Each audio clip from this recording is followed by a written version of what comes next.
얼마 전에 왜 모 운동선수 연루된 대국민 사기극 기억하세요?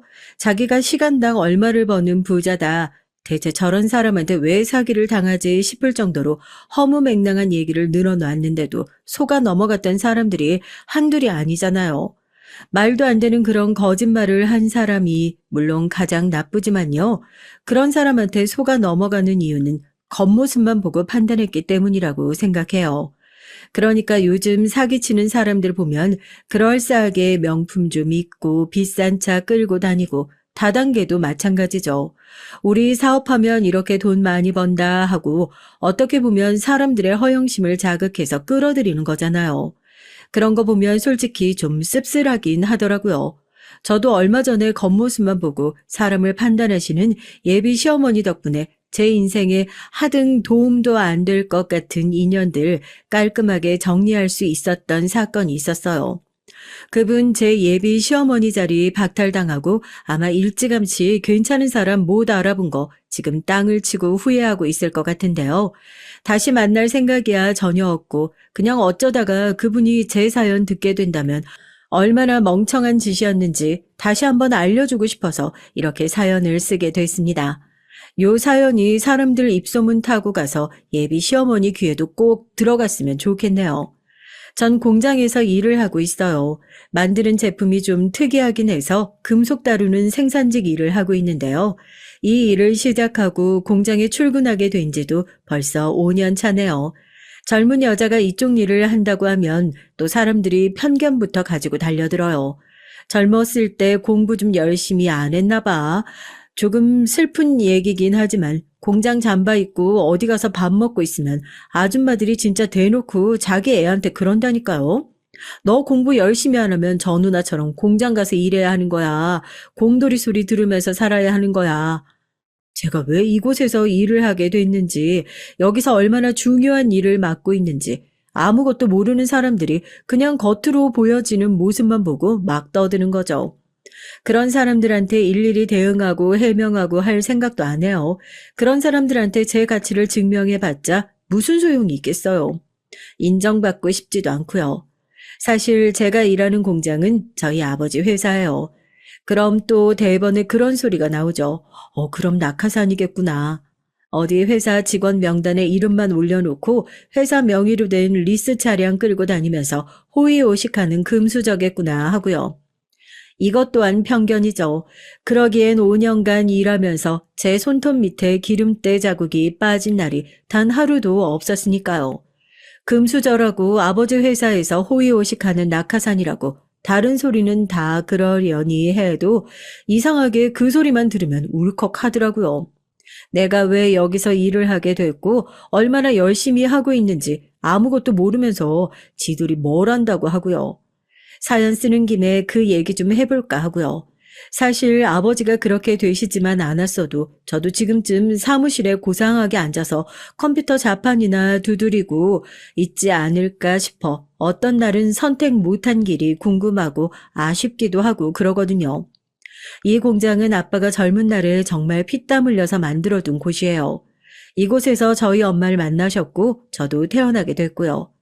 그때까지만 해도 직원 몇 명이 되지 않는 소기업 중에 소기업이었는데 힘든 시기를 직원들끼리 똘똘 뭉쳐가면서 잘 이겨내고 제가 초등학교 들어갈 때쯤엔 뭐 지역에서 일자리 창출이니 뭐니 표창도 여럿 받을 정도로 회사 규모가 꽤나 커졌어요.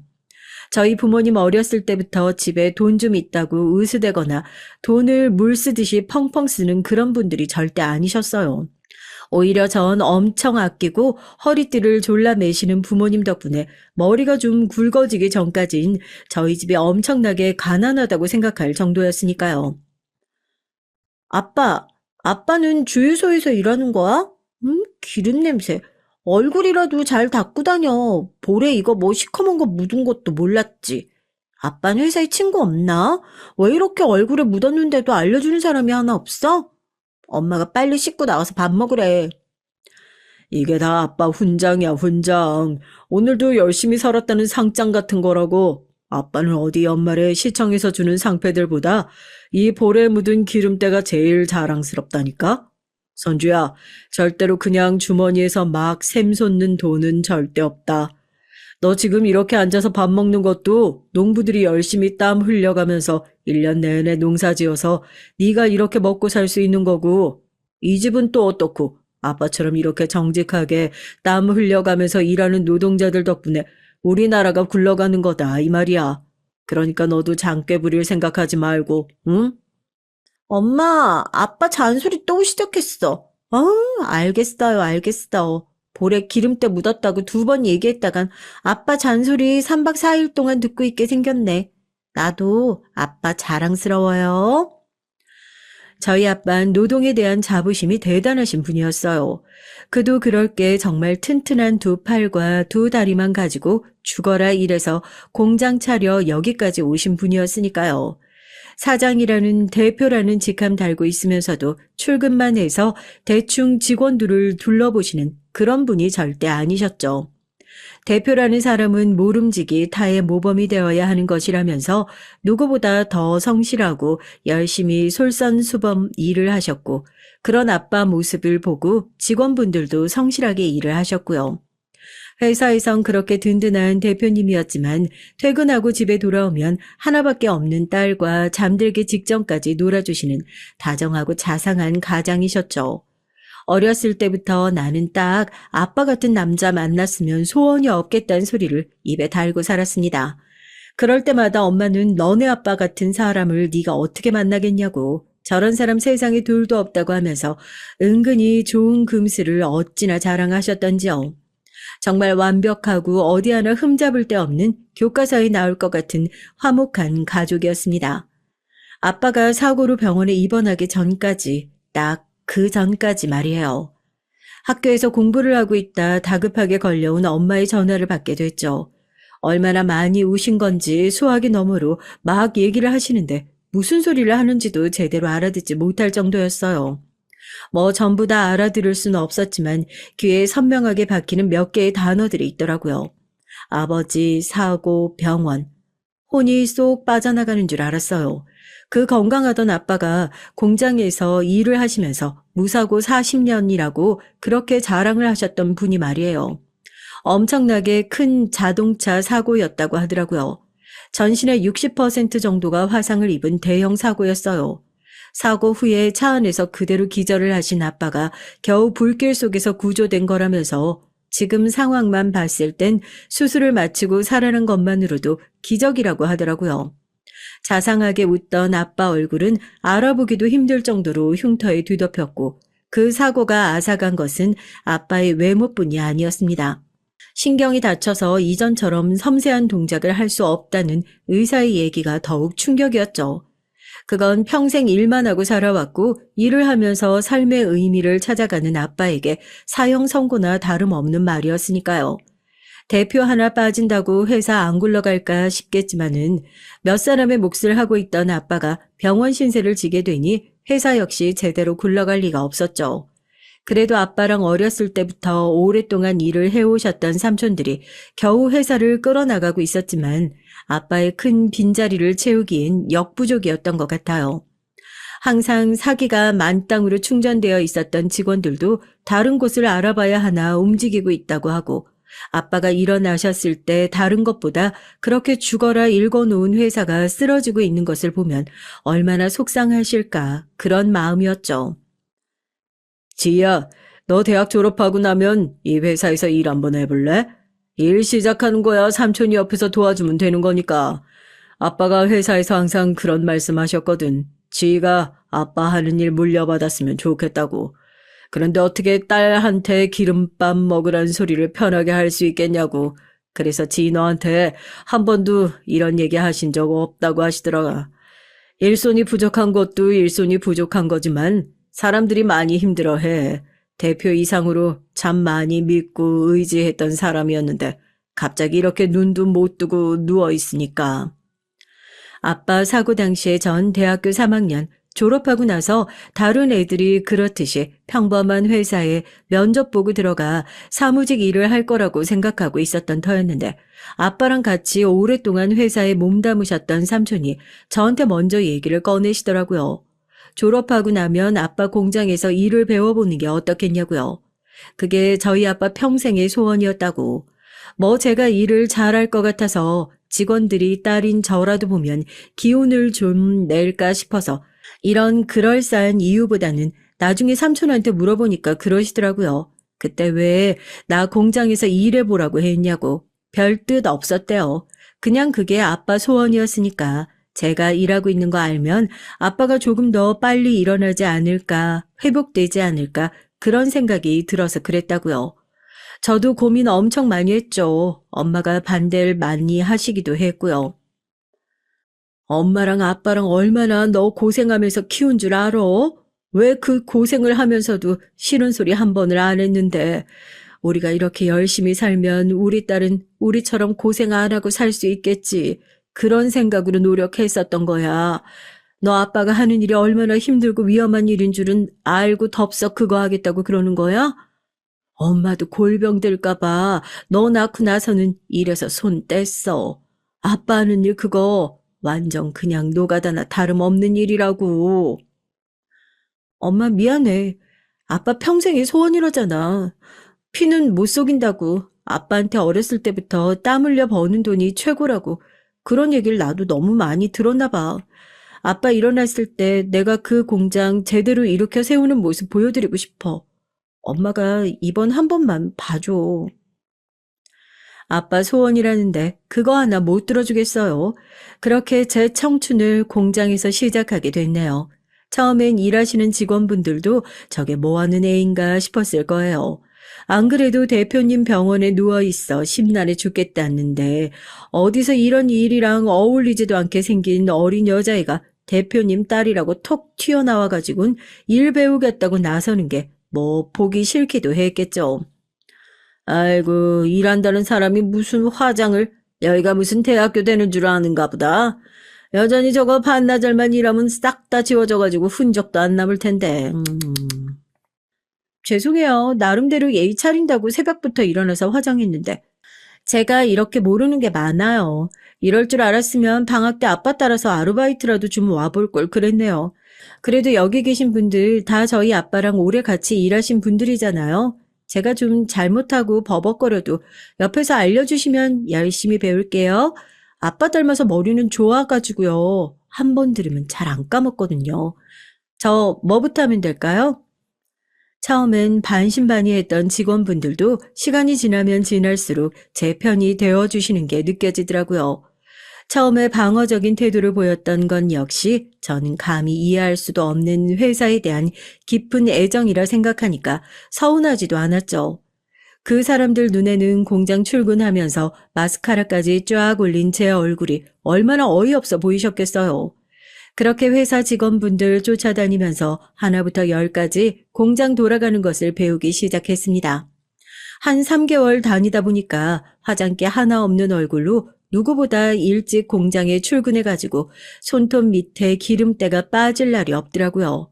그냥 깔짝깔짝 일하는 척이나 하다 말 줄 알았던 애가 꼭 회사 대표 젊은 시절처럼 일찌감치 나와서 이거 공부하고 저거 공부하고 하고 있는 모습을 보니까 직원분들도 마음을 열기 시작하셨고요.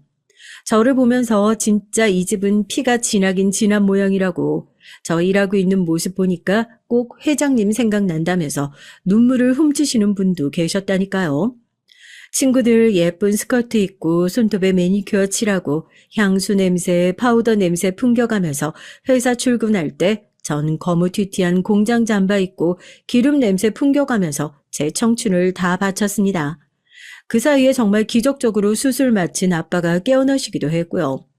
아빠만 깨어나고 나면 모든 게 다 돌아올 거라 생각했는데 워낙 큰 사고였다 보니 회사에 복귀하는 것 자체가 어렵더라고요. 남은 여생은 평생 재활하고 재수술을 해야 겨우 일반인처럼 지낼 수 있다고. 그 좋아하던 일을 다시는 하실 수 없어 좌절만 하실 줄 알았는데 그래도 제가 공장 출근하면서 열심히 일을 하고 있다는 소식을 듣고 기뻐하시는 모습을 보니까 다른 거 다 내팽개치고 이 길을 선택한 것이 참 다행이란 생각이 들대요. 이거는 이렇게 하는 게 아닌데 귀 아파. 이어 노트 봐봐. 화상 때문에 발음이 어눌해졌는데도 잔소리꾼은 여전하시더라고요. 평생을 바쳐 일을 했던 공장에서 딸이 일한다는 소식을 듣고 나니까 뭐 하나라도 더 알려주시고 싶은 마음에 재활하고 있는 아빠 찾아가면 다 내팽개치고 제 옆에 붙들고 앉아서 이건 이렇게 하는 게 아니다. 너 지금 어떻게 하고 있냐. 오래되고 꼬질꼬질한 아빠 업무 노트 펼쳐놓고 그렇게 훈수를 두셨다니까요. 공장에 시끄러운 기계가 워낙 많아서 저도 공장 나간 지 딱 1년 지나니까 목소리가 엄청 커졌어요. 옛날엔 아빠는 무슨 기차 화통을 삶아 먹었냐고 바로 옆에 있는데 왜 그렇게 귀 아프게 쩌렁쩌렁 얘기하냐고 제가 아빠를 구박했었는데 이제 반대의 상황이 된 거죠. 그렇게 아빠를 이해할 수 있다는 것이 참 신기하기도 하고 고맙기도 하고요. 주 5일이 뭐예요? 일주일 중에 주 7일은 나와서 일을 했던 것 같습니다. 당연히 그렇게 바쁘게 일하면서 연애라는 거 꿈도 못 꾸고 살았어요. 우중충한 공장에서 몇 년 동안 형광등 불빛만 받아가면서 일하는 저를 가족들보다 더 가까워진 회사 식구들이 걱정하고 그랬죠. 이렇게 일만 죽어라 해가지고 아빠 자리 밀어내기라도 하게? 우리끼리 담합했어. 앞으로 한 달에 한 번은 무조건 휴가 쓰고 살아. 이러다가 좋을 때 다 놓치고 연애도 못하고 결혼도 못하게 생겼네 정말. 나중에 회장님한테 무슨 원망을 들으려고 이러고 있어. 연애는 무슨 연애냐고. 난 나중에 일이랑 결혼할 거라고 그런 얘기를 하니까 다들 기겁을 하면서 헛소리하지 말라고. 솔직히 누가 그런 여자 좋다고 소개받고 싶겠어요? 제가 남자라고 하더라도 기름때에 찌들어 있는 여자를 소개받고 싶어 하진 않을 것 같더라고요. 회사 식구들의 성화로 그때부터 소개팅을 받기 시작해서 일주일 중에 딱 하루 쉬는 일요일에 열심히 소개팅 받으러 나가고 그랬습니다. 아빠 회사에서 일을 한다고 말을 하면 괜히 돈 밝히는 사람이랑 엮일까 싶어서 그냥 어디 공장에서 일을 한다는 소리만 했거든요. 겉모습만 보고 사람을 판단하는 게 사람의 자연스러운 이치라고 하지만 참 씁쓸한 일도 많이 있었어요. 처음엔 첫인상이 참 좋다, 자기도 연애할 때가 된 것 같다 했던 남자들이 공장에서 일하고 있다 말 한마디만 하면 서로 짝이라도 한 것처럼 자기는 아직 연애할 준비가 안 되어 있는 것 같다면서 입을 꾹 다물어 버리더라고요. 그거 보면서 나는 연애하기는 글렀구나. 이렇게 주말마다 나가는 소개팅이 대체 무슨 의미가 있나 싶었습니다. 집신도 제 짝이 있다고 계속되는 소개팅에 사람에 대한 실망만 커져가고 지쳐가고 있던 무렵에 만나게 됐던 것이 예비 신랑이었어요. 이번에 소개받은 상대 직업이 변호사라고 하길래 애초에 요만큼의 기대도 안 하고 나갔던 게 사실입니다. 그렇게 직업도 번듯하고 괜찮은 사람이라면 더욱이 겉모습만 보고 사람을 판단할 거라는 편견을 가지고 있었거든요. 애초에 기대도 없었어서 소개팅 자리 나가서도 괜히 틱틱거리기나 하고 저도 성의 없이 상대방을 대했었죠. 그런데 이게 무슨 일이에요?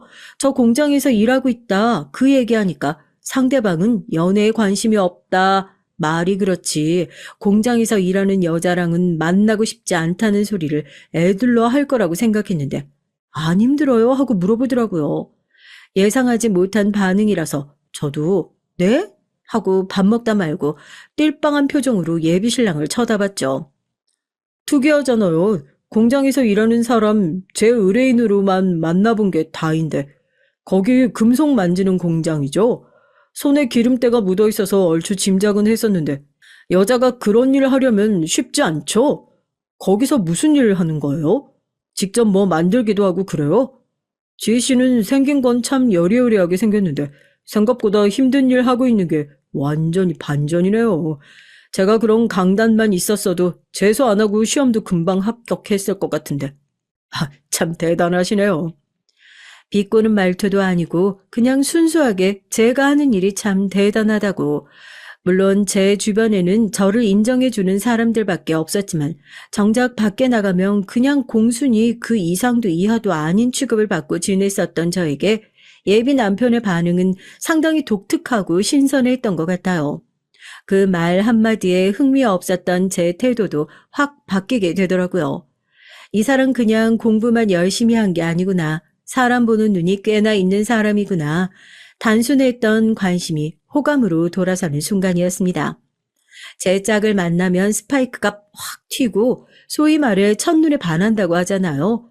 예비 남편과 전 그렇게 첫 만남부터 왜인진 모르겠지만 서로가 서로를 알아본 것처럼 탁 끌려 연애를 시작하게 됐어요. 저거 대체 언제 괜찮은 남자 만나 연애 시작하나 걱정 가득했던 주변 사람들이 오히려 저보다 더 기뻐했던 것 같다니까요. 맨날 꾸미지도 않고 후줄근하게 다니던 제가 어느 순간부터 퇴근하고 손에 비누칠을 박박하고 거울에 바싹 붙어서 입술을 바르고 있는 모습을 보면서 저보다 더 흐뭇해하면서 어디 데이트 가냐고 이러다 우리도 모르게 시집 간다고 청첩장 찍어 돌리는 거 아니냐고 괜히 부끄러워 손사래를 쳤지만 평범했던 하루하루가 갑자기 확 특별해진 느낌에 저도 설레는 마음을 감출 수가 없었습니다. 둘 다 나이가 적지 않았던 터라서 누구 하나 나중에 이러다가 부모님께 인사드리고 결혼해요라는 소리를 꺼내지도 않았지만 자연스럽게 결혼을 전제로 하는 연애를 시작하게 됐죠. 저도 부모님에게 처음으로 지금 만나고 있는 사람이 변호사인데 나중에 집에 데려와서 정식으로 소개시키고 인사도 드리겠다 얘기를 했고요. 당연히 예비 남편 역시 부모님에게 말씀을 드렸겠거니 생각하고 있었습니다. 그런데 저희 연애가 그렇게 쉽게만 풀렸으면 제가 이곳 사연을 쓸 일도 없었겠죠. 연애 기간이 1년이 넘어가니까 안 보였던 흠이 보이기 시작하더라고요. 이 사람에 대한 흠이 아니라요. 내가 이 사람한테 흠이 되는 건 아닐까 하는 의심이 피어오르는 거예요. 단순히 제 열등감이나 추측 때문에 그랬던 건 아니었고 어쩐지 이 사람이 주위 사람들에게 나를 숨기고 있다는 것 같은 그런 느낌이 들었거든요. 오랜만이다. 잘 지내고 있지? 그냥 지인이야, 지인. 연애는 무슨, 내가 바빠서 연애 같은 거 할 시간이 어디 있겠어. 애들은 참 안 바쁜가 보다. 그런 얘기나 만들어 하고 있고. 너 곧 결혼식이지? 글쎄 내가 바빠서 갈 수 있을지 모르겠네. 못 가더라도 축의금은 두둑하게 해서 보낼 테니까. 그래, 결혼 축하하고 먼저 가볼게. 당신이 말했었던 친한 친구 아니야? 그런데 왜 혹시 내가 창피해? 여자친구라고 말하기 부끄러워서 지금 지인이라고 얘기한 거 아니야? 무슨 말을 그렇게 해. 당신이 자랑스러웠으면 자랑스러웠지 한 번도 창피하다거나 생각한 적 없어. 그냥 저 친구 입이 워낙 가벼워서 괜히 연애한다고 얘기했다가 친구들 사이에서 말 옮기고 그런 식으로 다른 사람들 입에 당신 오르내리는 게 싫어서 그냥 대충 얼버무린 거야. 괜히 이상한 생각하지 말고, 응? 저녁에 뭐 먹으러 갈래? 오늘 내가 쏠게. 1년 동안 결혼을 전제로 연애를 한 건 저 혼자만의 생각인가 싶더라고요. 우연히 길을 걷다가 예비 남편의 친구를 만났는데 자연스럽게 내가 요즘 만나는 사람이야 하고 끌어당겨 소개할 줄 알았던 예비 남편이 저와의 관계를 그냥 단순한 지인이라 얼버무리는 모습을 보고 기분이 확 상하더라고요.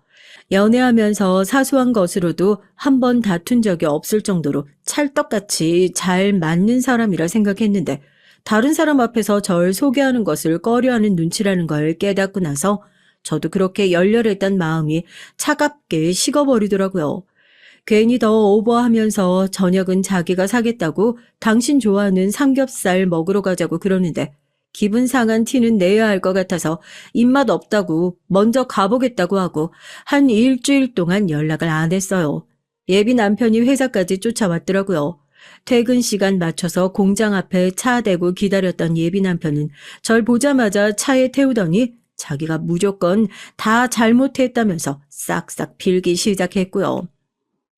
미안해 자기야. 응? 한 번만 용서해주라. 집에 가서 내가 다시 생각해보니까 그때 당신한테 실수했구나 싶더라고. 입장 바꿔서 사람들 앞에서 나 소개해줄 거라고 당연하게 생각했는데 당신이 나 모른 척했으면 나도 기분이 엄청 나빴겠다 싶고 그 친구한테도 우리 사실 만나는 사이다 전화로 다 얘기했어. 그 친구 곧 결혼식 있는데 그때 같이 오라고 그러더라고. 정말 무슨 의도가 있어서 그렇게 얘기했던 게 아니야. 남자들은 원래 생각이 짧고 단순한 구석이 있거든. 이 사람도 남자는 남자구나. 그냥 큰 생각 안 했던 거구나 하고 한 번만 용서해주고 넘어갈 수 있을까? 내가 이렇게 빌게. 이대로 헤어질 건 아니잖아. 지인 결혼식도 같이 가자. 본인이 그냥 생각이 짧았던 거니 한 번만 용서해달라. 싹싹 비는 모습에 저도 화가 조금 누그러졌고 앞으로 무슨 일이 있어도 나 창피하게 생각하는 것 같은 그런 기분 느낄 만한 행동하지 말라 손가락까지 걸고 약속했습니다. 그렇게 단순히 연인들끼리 한 번은 찾아올 수 있는 가벼운 싸움 정도로 마무리되고 넘어가는 줄 알았어요. 하지만 그게 시작이더라고요. 어떻게 보면 저희 만남을 생각하는 예비 남편의 태도를 단편적으로 눈치챌 수 있는 기회였는데 제가 그 좋은 기회를 또 날려버린 건가 싶었습니다. 결혼식도 그렇게 무사히 잘 다녀오고 예비 남편의 친구들 앞에서 제대로 여자친구라고 소개도 받고 왜 사람 마음이라는 게 그렇잖아요. 결혼식장에서 예쁜 드레스 입고 사람들 축하받으며 식 올리는 신부의 모습을 보니까 저도 묘하게 마음이 동하는 것 같더라고요.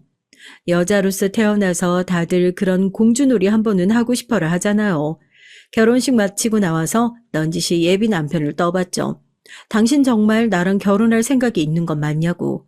그러면 이 나이에 연애만 하고 헤어지냐고 반문하는 예비 남편에게 그러면 우리도 이제 슬슬 결혼 준비해보는 거 어떻겠냐.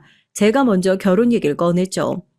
솔직히 알 굵고 멋진 반지로 프로포즈 먼저 받지 못하는 것이 좀 그렇긴 하지만 저도 이제 나이가 있고 주변 친구들이 하나 둘씩 결혼을 하기 시작하면서 촉박하고 조급해질 일도 아닌데 이러다 결혼할 나이만 늦어지는 거 아닌가.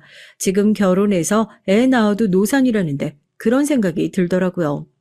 어차피 할 결혼이라면 누가 먼저 이 얘기를 꺼내는 게 뭐가 중요하냐고 그냥 이것도 일이라 생각하고 하루빨리 해치워버리자고요. 그때까지만 해도 예비 남편의 태도가 썩 나쁘진 않았어요. 조금 갑작스러운 얘기긴 하지만 자기도 어쨌든 결혼 생각으로 만났으니까 어머니에게 슬슬 당신 얘기해보겠다고 분명히 그렇게 대답을 했었거든요.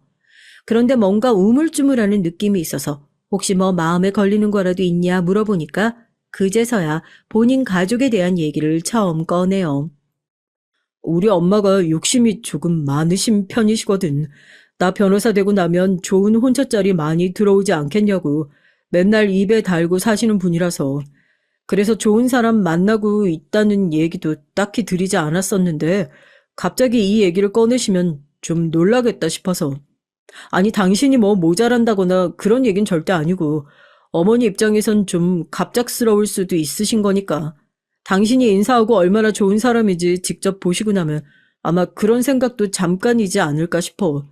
나도 그만큼 자신 있는 걸. 사서 걱정하는 거지. 사서 걱정이야. 솔직히 그 말 하나 듣는다고 불안했던 마음이 한순간에 안정이 되고 그런 일 같은 건 없었어요. 그동안 당해왔던 것이 있어서 그럴까요? 지난번에 친구들 앞에서도 제 존재를 잘 드러내려고 하지 않았던 예비 남편이 인사를 드리기도 전부터 아들 좋은 집안으로 장가 보내기 위해 혈안이 되어 있는 시어머니에게 과연 얘기나 잘 전할 수 있을까 의심스럽기도 했고요. 아니라 다를까 결혼을 전제로 만나는 사람이 있다. 그 한마디 하는 게 그리 어려운 일이라고 벌써 얘기가 나온 지 몇 주가 지났는데도 어머니한테 말씀드렸으니까 인사드리러 가자. 그 한마디가 안 나오는 걸 보고 이 사람 지금 뭔가 미루고 있는 거구나 싶어 말씀드렸냐 저도 닥달 아닌 닥달을 했습니다.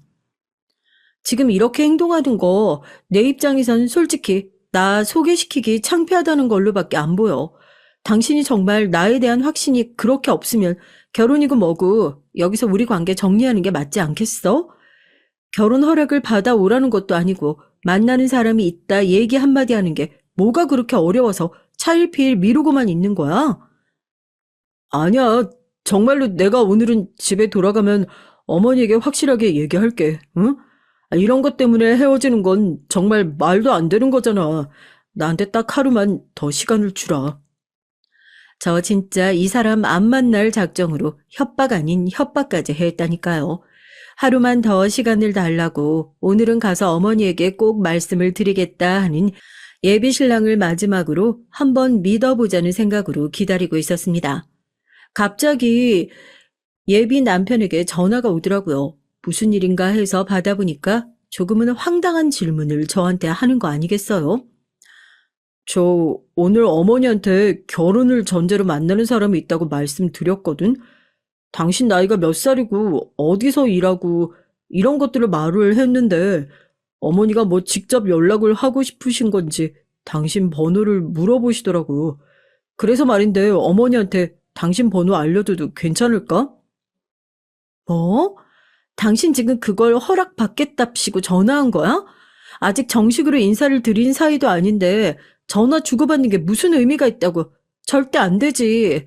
또 내가 이렇게 얘기했다고 어머님한테 그대로 말 전하지 말고 어머님 입장에선 번호 안 알려주는 거 기분 나쁘게 생각하실 수도 있으니까 그냥 당신이 잘 돌려서 얘기 좀 해.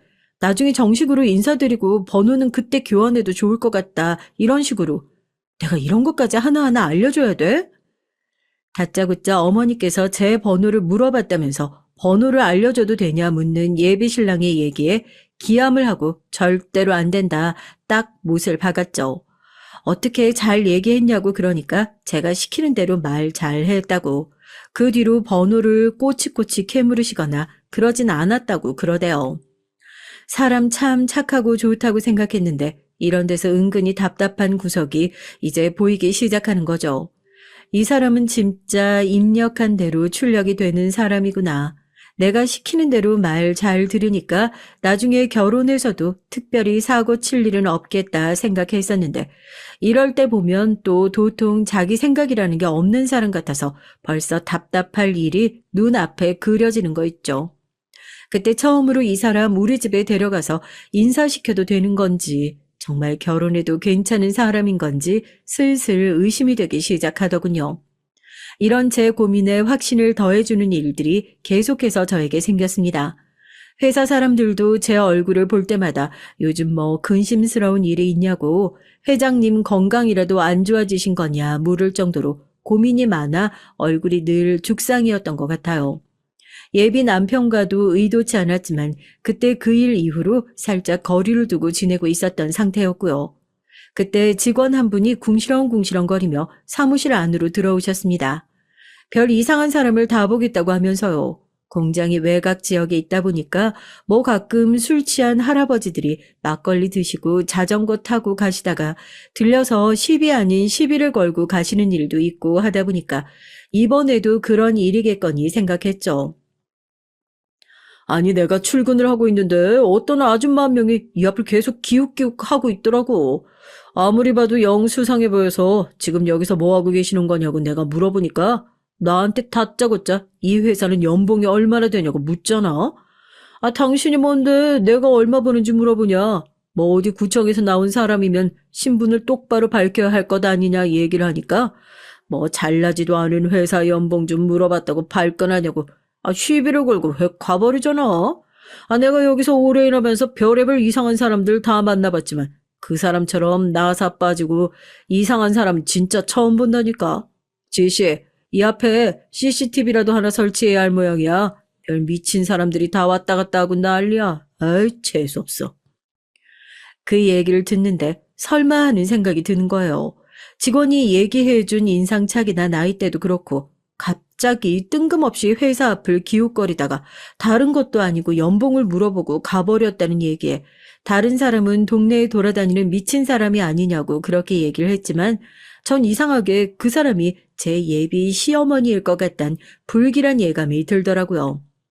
바로 예비 신랑한테 전화를 했죠. 오늘 어머니 혹시 아침에 어디 가셨냐고요. 어머니 무슨 옷 입고 나가셨냐고. 예비 신랑은 한숨을 푹 쉬면서 혹시 어머니가 너희 회사 찾아가기라도 했냐 물어보더라고요.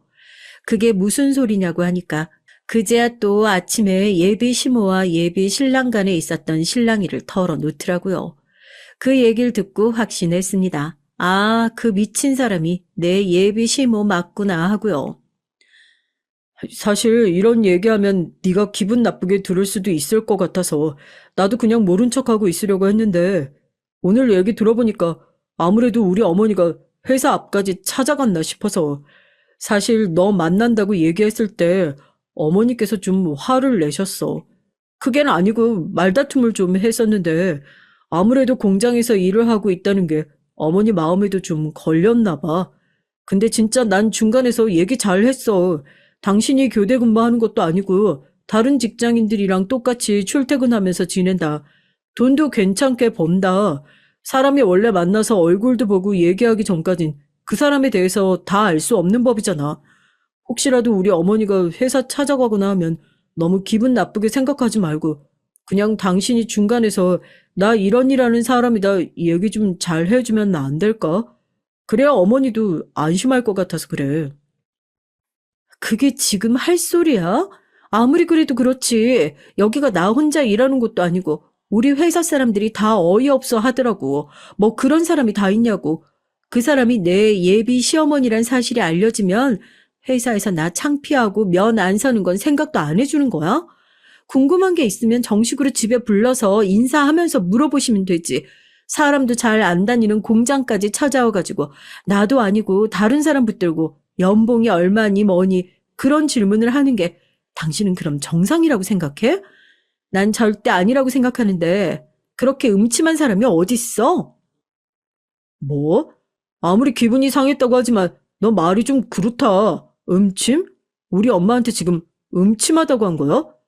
내가 아무리 얘기를 잘했어도 엄마가 궁금한 게 있으면 직접 찾아가서 물어보기도 하고 그럴 수도 있는 거지. 당신 지금 좀 과하게 예민하게 구는 것 같아, 어? 예상대로였지만 예비 남편은 예비 시모의 행동이 뭐가 잘못된 건지도 전혀 모르고 있는 눈치더라고요.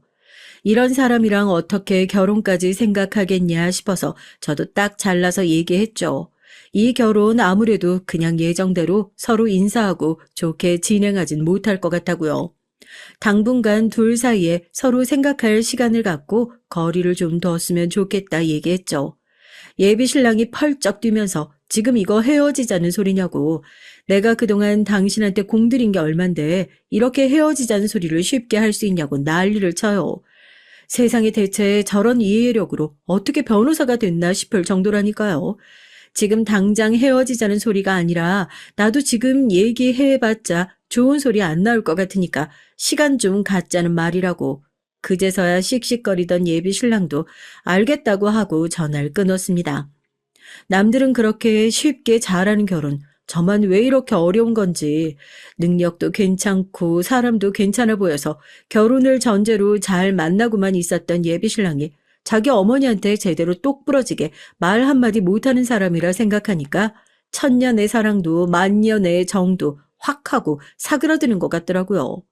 전 하루 이틀이 지나고 슬슬 헤어지는 게 좋을 것 같다는 쪽으로 마음이 기울고 있었고 생각 정리를 잘 마치고 나서 예비 신랑에게 이별 통보를 할 준비를 하고 있었습니다. 이런 제 마음을 알기라도 하는 것처럼 예비 신랑은 진짜 지겹게 계속 연락을 해왔어요.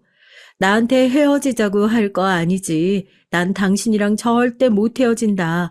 이미 친구들 결혼식 다 데리고 다니면서 결혼할 사이라고 소개까지 다 시켜놨는데 어떻게 이런 식으로 연락을 안 받고 잠수를 탈 수 있냐 하고요.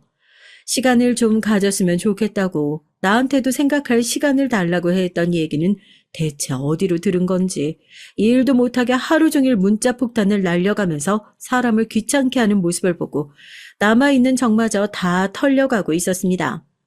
한때는 결혼까지 생각할 정도로 정말 좋아했던 사람이었는데 이젠 아주 지독한 놈한테 잘못 걸렸다 생각이 들 정도면 말 다 한 거 아닌가요?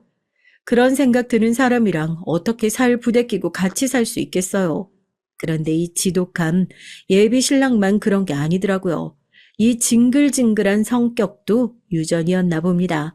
얼마 전에 전 예비 신랑과의 관계를 확실히 끊어낼 수 있는 확신을 얻게 된 기가 막힌 일이 있었거든요.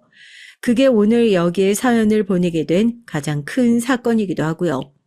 예비 신랑한테는 나한테도 딱 일주일만 좀 조용히 생각할 시간을 달라 계속 연락하는 통에 일도 제대로 못하겠다. 이렇게 사람 귀찮게 하지 말고 어른스럽게 좀 행동해라 연락을 했고요. 그제서야 자기가 얼마나 정 떨어지는 행동을 했는지 깨닫기라도 한 것처럼 지겹게 오던 연락도 조금은 잠잠해지더라고요. 덕분에 저도 다시 연애전으로 돌아간 것처럼 묵묵히 제 할 일을 하면서 시간을 보내고 마음을 정리할 수 있었어요. 원래 마음이 힘들 땐 몸도 바쁘게 움직여야 한다고 너무 무리하는 거 아니냐고 걱정을 듣기도 했지만 전 솔직히 잡생각 안 할 수 있어서 오히려 마음이 편안하더라고요. 뭐 여기 누구랑 약속이라도 하고 오신 거예요? 아, 여기 이렇게 함부로 들어오시면 안 돼요. 일하고 있는 사무실인데. 아, 이 사람 얼마 전에 우리 공장 앞에 기웃거리면서 나한테 연봉 물어봤던 그 아줌마 아니야? 아, 진짜 큰일 날 사람이네. 아, 뭐 하자고 여기까지 와요? 이거 안 나? 어디서 잡상인 취급이야? 여기에 우리 아들한테 꼬리친 여시 같은 기집애 다니고 있다고 해서 얼굴 한번 보러 왔다. 응? 김재희가 대체 누구야? 사무실에 함부로 들어오시면 안 된다. 네가 뭔데 날 붙잡냐? 시끄러운 실랑이가 벌어져서 나가봤더니 처음 보는 중년의 여성이 막무가내로 모여있는 사람들을 밀치고 사무실 안으로 들어오고 있더라고요. 그때까지만 하더라도 예비 시어머니의 얼굴을 제대로 본 적이 한 번도 없었으니까 그분이 그분이라고는 생각도 못하고 있었죠. 뒤 이어 나오는 그때 공장 앞을 기웃거렸던 이상한 여자라는 회사 직원분의 얘기와 빼도 박도 못하게 제 이름을 얘기해 주신 덕분에 저 진상이 다름 아닌 제 예비 시어머니라는 사실을 알게 된 거죠. 제가 김지희예요. 아무리 그래도 그렇지 이렇게 연락도 없이 막무가내로 일하는 곳까지 찾아오시면 어떻게 하자는 거예요? 일단 조용한 곳으로 나가서 말씀하시게요. 네? 회사 직원들도 그러면 만나고 있다는 남자 엄마가 이 사람이었냐고 황당하고 어이없어 하는 반응이었죠. 저도 너무 쪽팔려가지고 일단 사람들 안 보고 조용한 곳에 나가서 대화를 하자고 예비 시모의 팔을 붙잡았습니다. 제 손을 탁하니 뿌리치고 지금 그 천한 손으로 어딜 붙잡는 거냐고 고래고래 소리를 지르는데 이건 뭐 어디 삼류 드라마에서도 안 나올 것 같은 대사에 기가 막혀서 입만 떡하니 벌리고 있었다니까요. 대체 뭐가 그렇게 열받아서 아들 만나고 있는 여자 회사까지 쫓아올 정도인가 했더니 뭐 뻔하죠. 내 귀한 아들 너한테 줄 수 없다고요.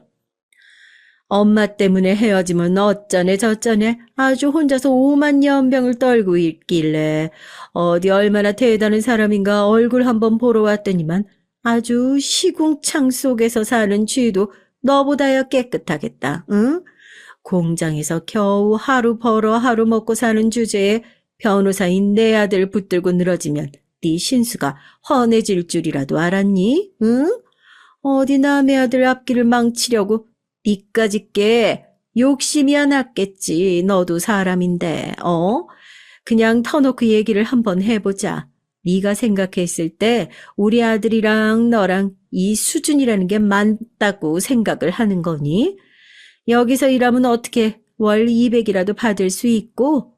딱 봐도 뻔하지. 너나 여기서 일하는 사람들이나 딱 봐도 하루살이처럼 입에 겨우 풀칠이나 하면서 살고 있을 것 같은데, 얘, 내가 보통 귀신인 줄 알아? 우리 아들 옆에 너 같은 애들이 한둘 달라붙은 줄 알아? 그때마다 내가 딱 알아보고 골치 아픈 것들을 정리한 것만 해도 몇 명이야. 긴 말 필요 없이 우리 아들이랑 당장 헤어져. 알겠니? 바닥에 떨어져 있던 헬멧까지 집어들고 기분 나쁘게 제 어깨를 툭툭 밀면서 얘기하는 걸 보고 직원들이 죄다 어어 하면서 달려들어 예비시모를 붙들었습니다. 지금 뭐 하시는 거냐고 몸에 함부로 손대면 경찰에 신고하겠다고 말려주시는 직원들이 고맙기도 하고 저 때문에 이런 수모를 겪는다는 것이 창피하고 죄송스럽기만 해서 저도 별말 못하고 있었죠. 예비시모는 이거 놓으라고 어디서 끼리끼리 못 사는 놈들끼리 뭉쳐가지고 어디 감히 내 몸에 함부로 손을 대냐며 또 패악질을 부렸고요. 그때 직원 한 분이 제 앞을 막아섰습니다. 아까부터 끼리끼리라느니 거지라느니 기분 나쁜 소리 골라가지고 하는데 그래 우리 연봉 얘기해줘? 아줌마처럼 개념 없이 돈만 써제낄 줄 아는 사람이랑은 비교가 안 될 정도로 많이 벌고 있지, 하긴 아들 때문에 이런 개념 없는 행동도 서스럼 없이 하는데 열심히 일해가지고 돈 버는 게 얼마나 대단한지 알긴 알겠어. 우리야 그렇다 쳐도 아줌마 여기 이 사람 잘못 건드린 거야, 월 200만 원? 이 아줌마야 지씨가 여기 회장님 딸이야, 그 잘난 변호사 아들 연봉 탁탁 긁어 모아도 지희 씨한테 비교하면 세 발에 피가 따로 없다고. 어차피 헤어질 마당에 회사에 대한 얘기니 아버지에 대한 얘기는 하지 않으려 했었는데 제가 그렇게 당하고 있는 모습을 도저히 그냥 지켜볼 수 없었던 직원분께서 저 대신 아주 속 시원하게 질러주셨죠. 그 얘기를 듣자마자 얼마나 웃겼는 줄 아세요? 예비 시모 눈이 동그래지더니 갑자기 공장을 두리번거리면서 아니 이 회사가 아버지 회사라고 하면서 손바닥 뒤집듯이 태세가 전환됐다니까요. 아니 걔는 왜 이렇게 중요한 걸 나한테 말도 안 하고. 아이고 아유 이거 미안해서 어쩌지. 나는 그냥 여기 공장에서 변변찮은 직업이나 가지고 있는 사람인 줄 알고. 하긴 우리 아들이 그렇게 사람 보는 눈이 없을 리가 없지. 며느리 하나 잘 골랐네. 친자게 인사라도 오지 그랬어요. 그랬으면 내가 이렇게 신뢰할 일이 없었을 텐데. 어머 어쩜 좋아. 사랑 겉모습만 보고 거지니 뭐니 할 땐 언제고 이제 와서 공장이 참 좋아 보인다. 우리 아들이 사람 잘 골랐을 줄 알았다. 그런 소리를 짓거리는 모습을 보고 있으니까 얼마나 소름 끼치고 짜증이 나던지요. 저도 더 이상 어른으로서 대접해 줄 필요가 없다고 생각해서 그냥 마지막으로 하고 싶은 말 속 시원하게 다 질렀습니다. 우리 아들이랑 급이 안 맞는다고 하셨죠? 죄송하지만 그 급이요. 제가 안 맞아서 못 만나겠네요. 안 그래도 자기가 뭐 하나 결정할 줄 모르고 맨날 우리 엄마 소리 입에 달고 사는 마마보이랑 결혼 같은 건 절대 못하겠다 싶어서 헤어지자고 말할 참이었는데 당신 그 잘난 아들이 나를 하도 붙들고 안 놔주는 통에 헤어질 수가 있어야죠. 그런데 오늘 보니까 아주 확실히 알겠네요. 그 엄마의 그 아들이라고 수준이 떨어져도 한참 떨어지는 집안이라는 걸. 이런 집이랑 결혼한다고 하면 저희 부모님도 거품 물고 쓰러지실 것 같은데요. 네가 뭐가 모자라서 이렇게 덜 떨어진 집에 시집 가냐고요. 아줌마, 인생 똑바로 사세요. 겉모습만 보고 사람 판단하는 그런 모자란 짓 하지 마시고요. 한 번만 더 회사 근처에 어슬렁거리기라도 하면 바로 경찰에 신고해서 콩밥 먹게 할 테니까 다시는 여기 발도 붙이지 마세요. 아시겠어요? 제가 당장이라도 경찰에 신고할 것처럼 전화기를 집어드니까 아니라고 자기 지금 가려고 했다고 정말 꽁지가 빠지게 도망을 치더라고요. 예비 신랑에게도 마지막으로 전화해서 욕 한 바가지 시원하게 해주고 그렇게 예비 시댁과의 인연을 완전히 끊어내게 됐습니다. 그렇게 주랭랑을 치고 나서도 아쉬운 마음이 들었던 건지 문자로 장문의 사과 연락이 왔지만 이미 마음도 상할 대로 상했지. 아까 얘기했던 것처럼 그렇게 수준 떨어지는 집안과 인연 이어갈 필요가 없잖아요. 평생 그렇게 거칠에만 하고 살면서 얼마나 좋은 사람 만날지 저도 한번 재밌게 지켜보려고요. 어제는 회사 앞에 그렇게 미루고 미뤄왔던 CCTV를 설치했습니다. 제 곁에 든든한 회사 직원분들이 있다는 사실이 그렇게 고마울 수 없더라고요. 그 미친 시어머니가 다시 오면 이번엔 뺨이라도 시원하게 갈겨서 쫓아내겠다고 말해주시는 삼촌들 덕분에 저도 요즘 안심하고 회사 출근하고 있어요. 이 사연이 유명해져서 변호사 아들 둔 60대 후반 아주머니에게도 꼭 좀 닿았으면 좋겠네요. 마마보이 같은 변호사의 호러머니 모시고 사는 사람 있으면 이 사람 맞냐고 댓글로 초성이라도 한번 달아보세요. 서로 돕고 사는 거라고 제가 만났던 그놈 확실하게 알려드려서 팔자 망치는 일 없게 해드릴 테니까요. 그럼 제 사연은 여기서 이만 마무리할게요. 여러분은 겉모습만 보고 사람 판단하는 바보 같은 짓 절대 하지 마세요. 안녕하세요. 저는 작은 북카페를 운영하고 있는 네 아이의 엄마입니다. 작년 제일 큰 아이가 대학생이 됐고 둘째가 공포의 고3 그리고 막내들이 질풍노도의 정점이라는 중2입니다. 절 만난 사람들은 그렇게 큰 아이가 있냐고 놀라시는 분들도 많으세요. 그도 그럴 것이 첫 애를 22살에 낳았거든요. 듣는 분들도 많이 놀라셨죠? 도대체 언제 결혼을 한 건가 싶은 생각도 드실 겁니다. 남편을 처음 만난 건 대학에서였어요. 과 미팅에 나갔다가 당시 복학생이던 남편을 만났죠. 말도 재밌게 잘하고 함께 있으면 웃을 일이 많았어요.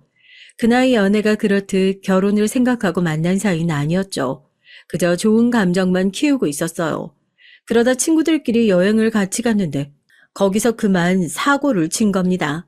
이렇게 말하면 처대가 섭섭해할 수도 있겠네요. 하지만 당시엔 저희 가족들에게 큰 사고나 다름없었죠. 상상해 보세요. 눈에 넣어도 아프지 않은 딸이 덜컥 임신을 했다는 얘기와 함께 결혼을 하겠다고 나서니 가족들이 얼마나 기가 찼겠습니까? 그것도 늦둥이 딸이 말이죠. 오빠랑 제가 7살 차이였거든요. 당연히 부모님과 오빠는 반대하고 나섰죠. 친정아버진 당장이라도 남편을 가만두지 않겠다고 난리가 났고 오빠는 듣자마자 단호하게 아이를 지우라고 했어요. 전 그래도 남편을 한 번은 좀 만나보라고 정말 좋은 사람이라고 얘기를 했죠. 가족들은 미심쩍인 얼굴을 하면서도 한 번은 집으로 데리고 오라고 하더라고요. 남편은 떨리는 마음으로 저를 따라 집으로 왔고요. 남편은 입구에서부터 입을 떡 하고 벌리더니 저더러 여기가 집이냐고 묻더라고요. 할아버지 때부터 살던 집이다 보니 겉에서 보기엔 규모가 좀 있었거든요. 남편은 저를 따라 집으로 들어오면서도 연신 주변을 둘러봤습니다. 남편이 집 안으로 들어오자마자 오빠와 부모님께서 기다리고 있었어요. 거기다 이모까지 오셔선 흡사 네가 얼마나 잘났나 두고 보자는 눈빛으로 바라보고 있었죠. 얼굴이 화끈거리더라고요. 아무리 그래도 첫인사를 온 사람을 그렇게 보다니요. 아마 남편은 바늘방석에 앉아있는 기분이 아니었을까 싶어요. 눈에 레이저가 나올 것 같은 얼굴로 식탁에 앉아있는데 어느 누가 밥이 입으로 넘어가겠어요. 그렇게 환장할 첫 인사를 마치고 남편을 보내고 나서 전 부모님께 너무했다고 화를 냈죠. 아무리 마음에 안 들어도 처음 인사 온 자리예요. 그런 얼굴로 보실 건 아니잖아요? 욕하고 쫓아내지 않은 것만으로도 다행인 줄 알아야지. 넌 도대체 뭘 보고 좋다고. 아이고, 내가 못 살아. 얼굴을 딱 보니 너 고생길 훤하게 열리게 생겼는데 꼭 결혼을 해야겠어. 아직 네 나이 어려. 그냥 포기하면 안 되겠니? 전 어떻게 그런 말씀을 하실 수 있느냐고 화를 냈지만 친정 식구들은 눈 하나 깜빡이지 않았죠. 오히려 처음 얘기를 들었을 때보다도 더 격렬하게 반대를 하시더라고요. 우리 가족뿐만이 아니었습니다. 지방에 있으신 이모까지 올라오신 것도 기가 차는 일인데 이모가 아예 앞장서서 남편을 욕하더라고요. 생긴 것을 봐도 뺀질거린다며 저런 인간이 결혼을 하면 마누라 고생시키는 관상이라고 하는데 울컥하더라고요. 전 소리를 높여 저한테 잘해주는 좋은 사람이라며 보이는 것이 전부는 아니라고 말했죠. 말 같지도 않은 소리. 그놈 관상이 딱 봐도 너만 죽어라 고생시킬 얼굴인데 왜 결혼을 하겠다고 난리야. 아버지야말로 이상한 소리 하지 마세요. 아니 반대 이유가 그럴싸해야지. 저도 수긍을 하죠. 고생시키게 생겼다니 그게 무슨 말이세요? 엄마 아빠 나이가 되면 그런 것들도 보인다니까. 그리고 아직 대학 졸업도 안 했다며. 미래가 있는 것도 아니잖아.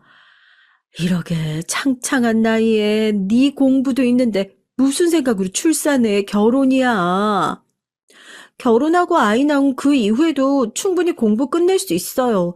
그리고 오빠도 대학 졸업해서 자기가 어떻게 할지 계획이 다 있다고요. 인생이 계획대로 풀리는 줄 알아? 입만 털고 있는 놈일지 누가 알아? 오빠가 그 일에 대해서 뭘 안다고 그렇게 말해? 한 번밖에 못 봤잖아. 찍어 먹어봐야 똥인지 된장인지 안다니? 다짜고짜 임신부터 시킨 놈이 무슨. 하긴 너나 그놈이나 도찐 개찐이지 누구 탓을 해. 똑같으니 이런 사고가 생긴 거지. 세상에 새파랗게 어린 것이 무슨 배짱으로 임신했단 소린지. 정말 천지가 개벽할 노릇이다. 무서울 정도로 가족 반대에도 남편은 태어냈습니다. 오히려 괜찮다고 웃기만 하더라고요. 충분히 그럴 수 있는 상황이라고 하면서 시간 좀 필요한 일이 아니겠냐고 속상해하는 저를 다독여 줬죠. 친정과는 다르게 시댁에서는 무척이나 저를 반겨주셨습니다. 그러다 보니 친정 식구들의 맹렬한 반대는 철없는 저를 더 자극하는 것만 같았어요. 결국 죽어도 남편과 결혼하겠다고 우겼던 전 친정과 등을 지게 됐습니다. 나 같아도 귀한 막내딸이 애 가져서 대학 졸업도 안 하고 결혼부터 한다면 싫다 하시지. 그러니 너무 속상해 하지 말고 아이 낳고 키우다 보면 이해해 주시겠지.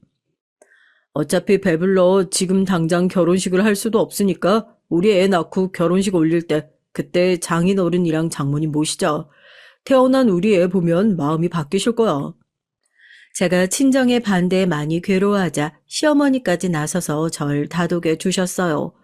혹시 임신했는데 몸이라도 상하면 큰일이라고 신경도 많이 써주셨고요. 임신하고도 친정에서 좋지 않은 얘기만 듣던 저한테 시어머니의 다독임과 남편의 다정함은 감동이었습니다. 두 사람이 딴 생각을 하고 있다고는 조금도 생각하지 못한 전 순수하게 그 말을 믿었죠. 첫 임신이라 겁나는 것도 많고 모르는 것 가득한 전 시댁에 있으면서도 마음이 편하지 않았어요. 너무 저를 잘 챙겨주셨지만 이상하게 심장이 콩닥콩닥 뛰었죠. 첫 딸아이가 태어나고 전 고민을 했었습니다. 친정 식구들에게 아이가 태어났다는 얘기를 해야 하나 고민이 됐죠. 아무리 결혼을 반대하셨지만 그래도 손주가 태어났는데 궁금해하지 않으실까 싶었거든요. 그래서 용기를 내어 연락을 했습니다. 무슨 일인지 오빠가 받더라고요.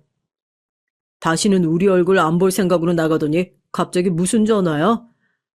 오빠, 나 출산했어. 딸이야. 제 고백에 한동안 오빠는 아무 말이 없었죠. 저는 초조했습니다. 뭐라고 한마디 할 줄 알았는데 조용한 것이 더 불안하기도 했고요. 숨 넘어갈 것 같은 침묵이 이어지고 오빠가 낮은 목소리로 말하더군요. 그래서 너 아기 낳았으니 우리 싫다고 집 나간 널 받아주란 말이야? 네가 무슨 짓을 하고 나간 건지 넌 모르지?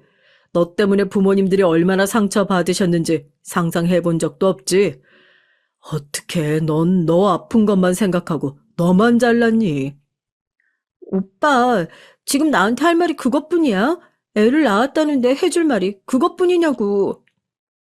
그럼 무슨 소리를 기대하고 전화했는데 다 받아줄 테니 돌아오란 소리라도 기대했어? 지금 생각해보면 오빠도 눈물을 꾹꾹 눌러 참고 얘기를 했던 것 같아요. 나중에 알았지만 제가 애를 낳았단 말에 혼자서 얼마나 힘들고 고생했을까 싶은 생각이 들어 울컥했던 마음을 가라앉히려고 부단히 노력을 했다고 하더라고요. 그래서 말도 못하고 가만히 전화만 붙들고 있었다는 것을 한참 뒤에야 알았죠.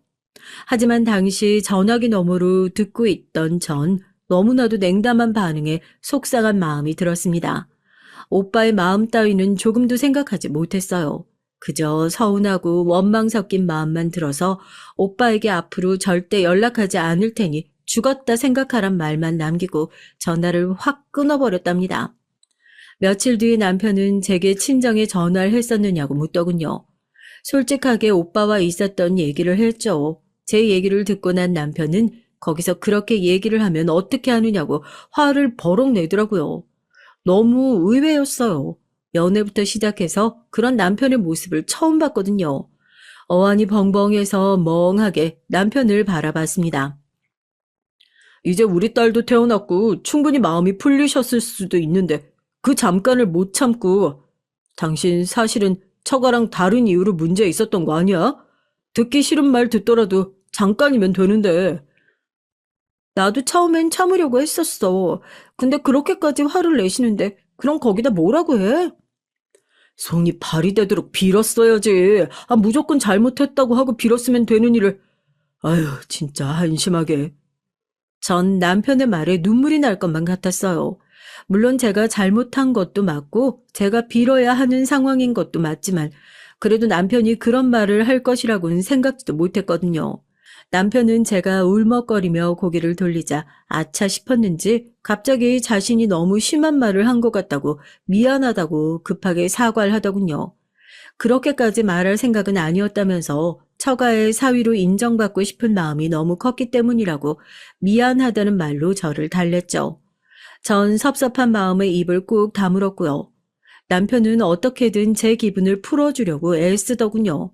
그때 눈치를 챘어야 했는데 눈치가 없었던 전 당시 왜 남편이 그렇게 화를 냈었는지에 대해 생각을 깊게 해보지 않았어요. 나중에 알았죠. 남편에게 다른 생각이 있었다는 사실을 말이에요. 육아를 시작한 전 매일 잠도 이루지 못하고 혼자 있으면 자꾸 눈물만 나더라고요. 그러면서 문득 친정 어머니도 이런 마음으로 저를 기르셨구나 싶은 생각이 들었습니다. 그리고 친정에 다시 전화를 걸고 싶은 충동이 들었고요. 그런데 그 자존심이 뭐라고 죽은 줄 알라고 큰 소리 쳤던 것이 기억나서 좀처럼 용기가 나지 않았죠.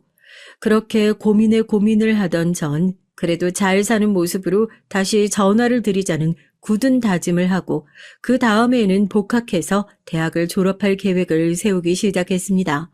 하지만 제 계획은 둘째 임신으로 산산조각이 났어요. 분명 조심한다고 했는데 둘째가 덜컥 들어섰더라고요. 그때는 저도 모르게 남편에게 화를 내기도 했고요. 복학해서 졸업할 생각이었는데 어떻게 하면 되냐고요. 속상해하지 마. 우리 둘째까지 낳고 나면 처가에서도 더 이상은 뭐라고 하시지 못하겠지. 그럼 우리 장인 어른이랑 장모님한테 인사도 드리면 되잖아. 그럼 내 복학은, 졸업은 나도 졸업하고 취직하고 해야 되는데 또 이렇게 미루라고? 둘째 낳고 내년에 가면 되지. 그리고 그때 가면 처가에서도 우리 인정해 주실 거고 한결 수월하게 애들 키울 수 있을 거야.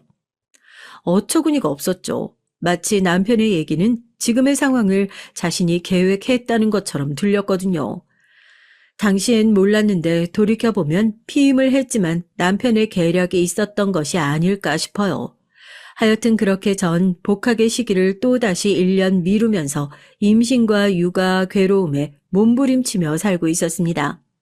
그 와중에 남편은 취직 준비를 한다고 정신이 없어서 그 누구에게도 답답한 제 마음을 털어놓지도 못했어요. 시어머니께서도 초반과는 180도 달라지셔서 이거 해라 저거 해라 잔소리가 심하셨죠. 특히 제가 너무 서러웠던 건 첫째가 울 때였어요. 전 배는 불러와서 무거워 움직이는 것도 힘들어 죽겠는데 애가 울 때마다 시어머니께서 도대체 어떻게 해서 애가 우느냐고 짜증을 내시더라고요.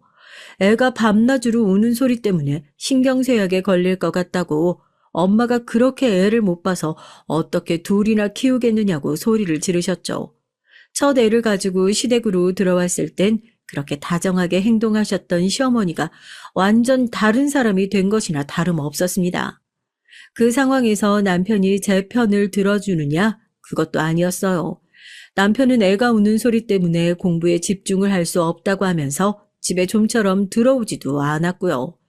주말에도 도서관에 가서 공부를 해야 한다고 이른 아침부터 나가선 늦은 밤에야 들어왔습니다.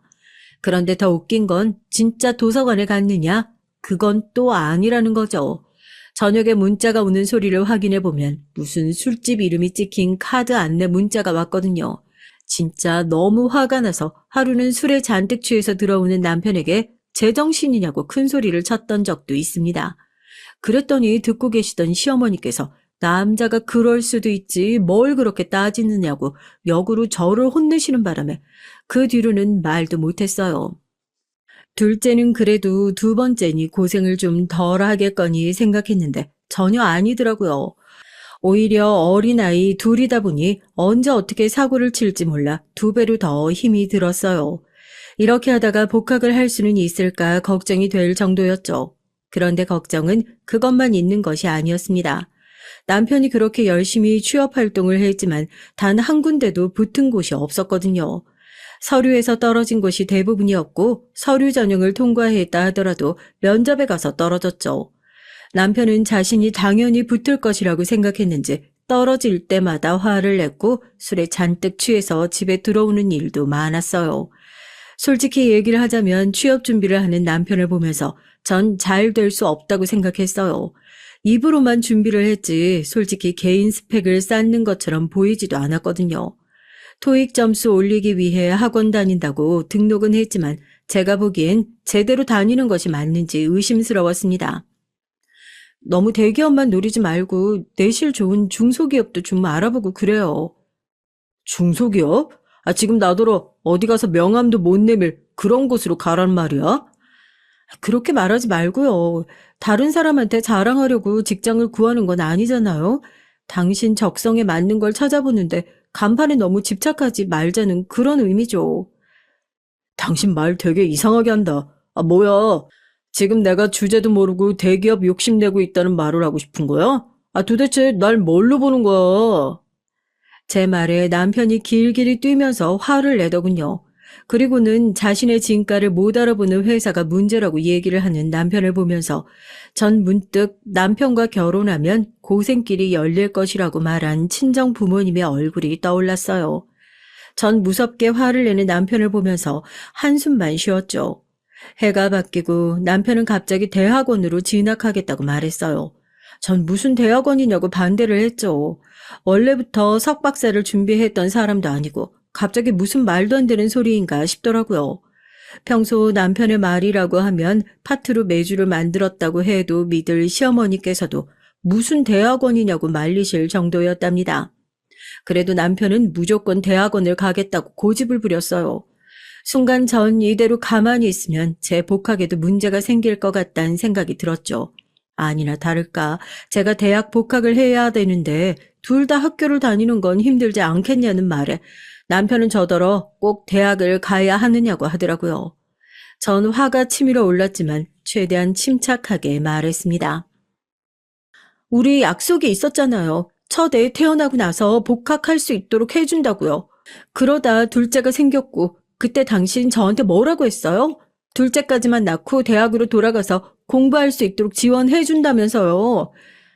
아, 그때랑 사정이 다르잖아. 내가 아직 졸업도 못했는데 당신이 학교를 다니면 학비는 어떻게 하라고. 내가 취업을 해서 자리를 잡아야지. 대학원을 간다면서 그럼 나더러 당신 대학원 졸업하고 취업할 때까지 기다리란 말이에요? 침착하게 대화를 이어가고 싶었던 전 결국 소리를 높였습니다. 그런데 그때였어요. 남편이 충격적인 얘기를 아무렇지 않게 꺼냈습니다. 아, 그럼 당신 친정에 연락해서 내 자리 하나라도 만들어 주든가. 아버님 연줄 이용하면 내 자리 하나는 금방 만들 것 같은데. 아, 이번 기회에 애들 데리고 가서 소개도 시켜주면서 내 얘기 좀 해봐. 뭐라고요?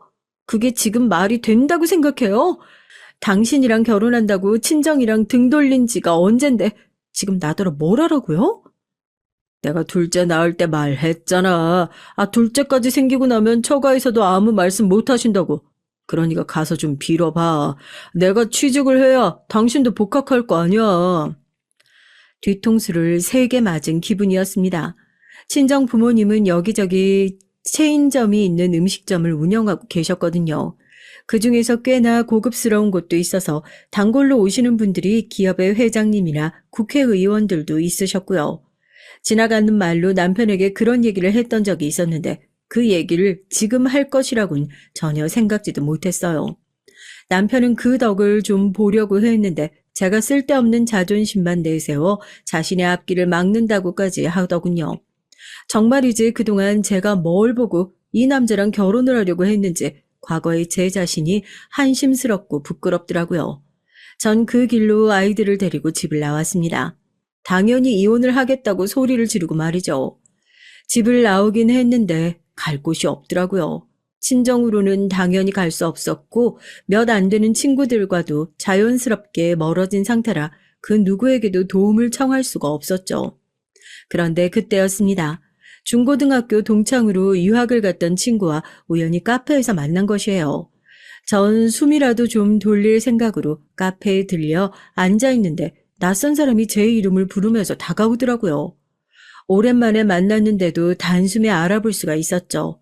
친구는 갑자기 애엄마가 되어 있는 저를 보고는 꽤나 놀란 눈치였습니다.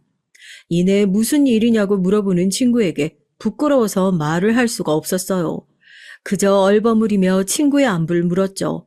친구는 그런 제 모습에 눈치를 챈 것인지 시간 되면 함께 가자고 하면서 첫째를 번쩍 들어 올리더군요. 그리고는 애들도 피곤해 보이는데 자기 집에 가서 얘기를 하자고 하더라고요. 화끈거리는 얼굴을 감싸쥐고 전 친구를 따라 나섰습니다. 아예 귀국을 했다는 친구는 혼자 살기엔 꽤나 넓은 집으로 저를 데리고 갔어요. 그리고는 아이들을 편하게 씻고 재우라고 하고는 잠시 나갔다 오겠다고 하더군요. 그렇게 외출해서 돌아온 친구는 양손 가득 아이들에게 필요한 물건들을 사왔어요.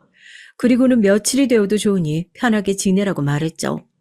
그 말에 전 참고 있던 눈물을 터뜨리며 있었던 일을 얘기했어요. 친구는 잠자코 제 얘기를 듣고는 말없이 제 어깨를 두드려 줬습니다. 다음날 남편에게서 미안하다는 말로 가득한 음성 메시지가 도착했더군요. 제가 전화도 받지 않고 문자며 카카오톡이며 다 반응이 없자 초조해진 것 같았어요. 아마 제가 갈 곳도 없으니 금방 돌아오겠거니 싶었는데 아예 외박을 하자 놀란 모양이더라고요. 그러면서 저더러 친정이냐고 물어보면서 친정이라면 바로 데리러 가겠다고 하더군요. 기가 찼죠. 전 친구와 함께 있다는 말과 함께 이혼 서류나 준비해 두라고 말했어요. 남편은 자신이 잘못했다고 한 번만 용서해달라고 말했고요. 내가 당신 앞길을 막고 있다며. 나야말로 당신 때문에 인생이 틀어진 사람이야. 왜 이래? 그러니까 서로 헤어져서 각자 갈 길 가자고. 진짜 미안해. 내가 홧김에 실수했어. 내가 당신 하라는 대로 다 할게. 대학원 가지 말고 돈 벌어 오라고 하면 돈 벌어 올게. 그러니까 어서 집으로 돌아와. 어머니도 당신 찾고 난리도 아니야. 어머니께 말씀드려. 난 상관없으니까. 그리고 이혼 서류 쓰면서 애들 양육은 내가 할 테니까 양육권은 상상조차 하지 마. 전 그렇게 말하고 전화를 끊었죠. 얼마 뒤 이번엔 시어머니께서 전화가 오셔선 제가 무슨 힘이 있어서 애들을 키울 수 있느냐고 하시더니 아무리 남편이 잘못을 했다고 해도 어디 여자가 집을 나갔냐고 소리를 지르시더라고요. 전 이혼할 것이라고 다시 말씀드렸고 시어머니께선 이혼을 하더라도 애들은 두고 가라고 하셨어요. 자기네 핏줄을 남에게 맡길 수는 없다고 말이죠. 정말이지 무슨 막장 드라마도 아니고 이 상황은 뭔가 싶었습니다. 시어머니께선 무능력한 저보단 남편이 아이를 키우는 것이 맞지 않겠느냐고 큰 소리를 치시며 법대로 해도 자신들이 유리하다고 하시더군요. 그러면서 지금도 늦지 않았으니 잘못했다고 들어오면 모든 것을 용서해 주겠다고 말하셨어요. 전 남편과 알아서 정리를 할 테니 시어머니께선 참견하지 마시라고 말하곤 전화를 끊어버렸고요. 정말 많은 생각을 했습니다. 시어머니의 무능력하다는 말이 제 심장을 찔렀죠. 확실히 제겐 남은 것이 아무것도 없었어요. 가진 돈도 얼마 남지 않은 상황이라 무엇 하나라도 시작할 수 있는 것이 없었어요. 애들을 뺏길 것만 같은 공포가 머릿속에 가득했습니다. 거기다 애들을 보고 있으니 괜히 이혼해서 애들을 아빠 없는 자식으로 만드는 것이 과연 옳은 일인가 고민이 되기도 했고요. 좋든 싫든 그래도 아빠인데 하고 말이죠.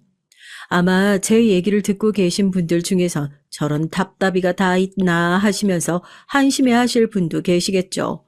하지만 전 그 문제가 이혼을 하겠다는 제 결심을 흔들고 있었답니다.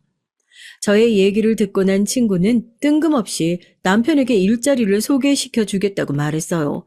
갑자기 꺼낸 얘기에 전 머릿속이 하얗게 변했죠. 친구는 남편이 일자리를 가지면 저와의 분란도 자연스럽게 소멸되고 그럼 제가 이혼에 대해 고민할 필요도 없지 않느냐고 하더군요. 그리고 진짜 이혼의 결심이 섰다면 대학 졸업해서 취직한 뒤에 해도 늦지 않는다고 말이죠. 지금 당장이 어렵다면 시간을 좀 벌라는 충고였어요. 전 독특한 친구의 관점에 할 말을 잃었죠. 하지만 이런 저와는 반대로 친구는 너무나도 평온하면서 확신은 찬 얼굴을 하고 있었어요. 겨우 정신을 차린 전 그런 식으로 생각해도 되겠구나 싶었습니다. 하지만 친구에게 신세를 더 이상 지고 싶진 않았죠. 친구는 고작 일자리 하나에 제가 편할 수 있다면 문제가 되지 않는다고 말하며 괜찮다고 웃었어요. 전 오랜만에 만나 이렇게까지 친절을 베풀어주는 친구에게 너무 미안해서 견딜 수가 없었죠. 넌 잊었을지 모르지만 난 한 번도 잊은 적이 없거든. 넌 몰랐겠지만 중학교 때 나 왕따 당했었어. 너 전학 오기 전까지. 그런데 너 전학 가서 다른 애들이 말리는데도 아무렇지 않게 나한테 다가와서 같이 밥 먹자고 해주고 같이 숙제하자고 하고. 너 모를걸? 그게 얼마나 고마웠는지. 그땐 그저 네 그림이 좋아서 너랑 친하게 지내고 싶었을 뿐이었어. 그래, 넌 그런 마음이었겠지만 나한텐 아니었어. 나 사실 그때 학교도 그만두고 싶었거든. 그런데 네가 있어서 버틸 수 있었지. 지금 이렇게 어엿한 디자이너로 살고 있는 것도 다 네 덕분이고. 전 너무 과장해서 말하는 것이 아니냐고 했지만 친구는 전혀 아니라고 하면서 자신의 도움을 거절하지 말아달라고 했어요. 그렇게 친구의 도움으로 남편은 한 패션 브랜드의 공장에 취직을 할 수 있었습니다. 낙하산으로 공장장이라는 명칭까지 달고 말이죠. 처음에 그 얘기를 들었을 땐 남편은 심드렁 하더니만 공장장 자리에 친구가 소개시켜 준 곳이 대형 브랜드라는 걸 알고 나선 얼굴이 싹 바뀌면서 제 앞에 무릎까지 꿇어가며 미안하다고 사과를 하더라고요. 속으로 참 가벼운 무릎이구나 생각하면서 전 남편의 사과를 받아들이는 척 했어요. 하지만 친구의 말처럼 언젠가 제가 능력만 되면 이혼해 버리겠다고 다짐했죠. 다시 집으로 돌아가는 날 친구는 제게 더 늦기 전에 친정에 연락을 하라고 말했어요. 더 늦어버리면 나중에 후회할 일이 많아진다고 말이죠. 이 날의 이 충고를 전 평생을 걸쳐 후회하고 또 후회했답니다. 시댁으로 돌아온 전 남편의 직장이 멀리 있다는 핑계를 삼아 독립을 하자고 말했습니다. 다행히 그 회사에서 사택을 제공하고 있더라고요. 남편 역시 그게 좋겠다고 말했죠. 더 다행인 점이 있다면 사택이 제가 복학하려는 대학과도 가까웠답니다. 다음해 남편이 취직하고 저는 바로 복학을 했어요. 아이들은 남편 회사의 어린이집에 맡겨두고 진짜 미친 듯이 공부만 했죠. 남편과는 자연스럽게 대면대면한 사이가 됐고요. 그렇게 전 대학 졸업반이 됐고 취업 준비도 자연스럽게 시작했답니다. 남편은 그런 저를 보면서 취직이 쉬운 일이 아니라며 차라리 사택 근처에서 알바 자리나 알아보라는 것이 어떻겠냐고 했지만 전 이혼을 생각하며 이를 악물고 악착같이 덤벼들었습니다. 덕분인지 몇 군데 면접을 보러 오라는 연락을 받았고 결국엔 취업에 성공할 수 있었어요. 그것도 대기업에 말이죠. 사실 애도 있고 해서 성공할 것이라고는 전혀 기대하지 않았거든요. 그저 경험 삼아 넣어보자 정도였는데 붙어버릴 줄 몰랐어요. 진짜 얼마나 기뻤는지 말로 다 표현하기 힘들 정도였죠. 남편은 이런 제 소식에 처음엔 인상을 쓸 정도로 기분을 나빠하더니만 갑자기 축하한다고 말해주더라고요. 그리고는 일이 벌어진 거죠. 남편이 축하 파티를 하자고 하더니 술이 좀 들어가면서 자연스럽게 관계를 가지게 된 것이에요. 사실 그동안 남편과의 관계를 의도적으로 피해왔었거든요. 그런데 하필 그날 술에 취해 관계를 맺은 것이 원인이 되어 임신이 되어버린 거죠. 무슨 이런 말 같지도 않은 일이 우연하게 일어날 수 있나 미칠 것 같았습니다. 거기다 쌍둥이라니. 전 산부인과를 나오면서 길에 주저앉아 큰 소리로 울음을 터뜨렸답니다. 당연히 취업 합격은 없었던 일이 됐고요. 모든 것을 다 포기하고 싶은 심정이었어요. 그런데 제가 합격한 다른 회사에서 상관없다고 일을 하러 와줄 수 있느냐고 하더라고요. 출판사였는데 자기 회사에는 임산부들도 여럿 있다고 하면서 편하게 일하러 오라고 하더라고요. 그래서 전 냉큼 그곳으로 출근하기 시작했습니다. 출판사를 다니면서 쌍둥이를 낳아 키우고 정말 최선을 다해서 하루하루를 살아가고 있었죠. 평화로운 일상이 이어지는 것 같았지만 사실 저희 가정은 금방이라도 깨어질 것 같이 위험했어요. 남편이 도박에 손을 대기 시작했거든요. 처음엔 세미나를 갔다가 카지노에서 가볍게 즐겼다고 하더군요. 그런데 나중엔 친구들과 함께 정기적으로 카지노를 가기 시작하더니 나중엔 아예 월차니 연차까지 끌어쓰면서 도박장을 다니더라고요. 저 모르게 말이죠. 그런데 하루는 인상이 좋지 못한 남자 두 사람이 출판사로 찾아와서는 제게 돈을 갚으라고 하더라고요. 빌린 적도 없는 돈을 말이죠. 전 무슨 말도 안 되는 소리를 하느냐며 돈을 빌린 적이 없다고 했더니 남편이 제 이름으로 사채를 썼다고 하더라고요. 정신이 혼미해지는 것 같았습니다. 비틀거리는 몸을 겨우 추스르고 언제 얼마나 빌렸는지 물었죠. 도박장에서 빌린 돈이라고 하면서 이자까지 포함해서 1,000만 원이라고 했습니다. 믿겨지시나요? 1,000만 원이요. 20평 사택에서 내 아이들과 북적거리고 살고 있는 가정의 가장이 도박장에서 1,000만 원의 빚을 지고는 그 돈을 아내의 명의로 빌렸다는 사실이 있을 수 있는 일이겠습니까? 순간 전 제가 잘못 들었다고 생각했어요. 하지만 몇 번을 확인해도 1,000만 원이었습니다. 전 제가 빌린 돈이 아니라 갚을 수 없다고 말했지만 두 사람은 명의가 저로 되어 있는 이상 어쩔 수 없다고 하더군요. 그러면서 아무래도 전혀 모르는 눈치니 오늘은 이만 가보겠지만 다음엔 이렇게 정중하게 물러나지 않을 것이라고 경고도 하고요. 전 두 사람이 가고 나서도 한참을 그 자리에 앉아 있었어요. 그리고 진정이 되지 않은 손을 몇 번이나 만지작거리면서 남편에게 전화를 걸었죠. 그런데 남편의 반응이 너무 소름 돋더라고요. 거기로 갔어? 아이고, 조금만 기다리라고 했는데 하여튼 못 배운 것들이 인내심도 없어서 내가 알아서 해결할 테니까 당신은 걱정할 필요 없어.